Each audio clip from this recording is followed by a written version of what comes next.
On the heels of the official unveiling of the Samsung Note 9, these stunning concepts of the upcoming Samsung Galaxy S10 have been posted to YouTube in a video by concept creator Tantalisingly.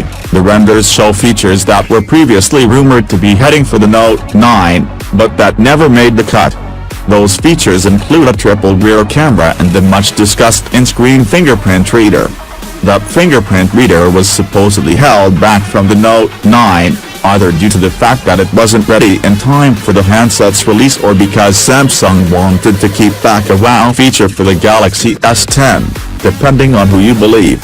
So it's no surprise to see it making an appearance in the screen of the S10.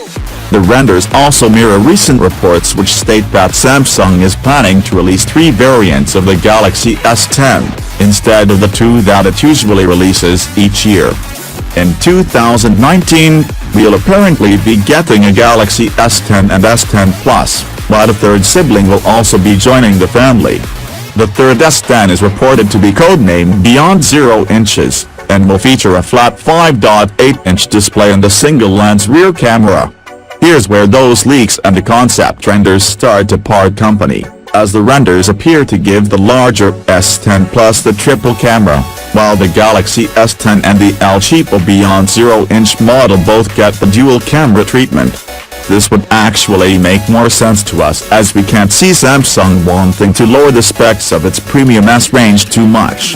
After all, if you want a phone with the single camera, there are plenty to choose from in the Galaxy A range.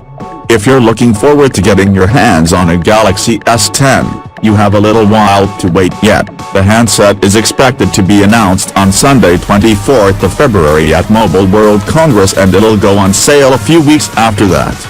While you wait, you might find your head turned, though, as Samsung is also expected to launch its folding Galaxy X phone in January, and that phone is going to be part of a whole new series for the South Korean manufacturer.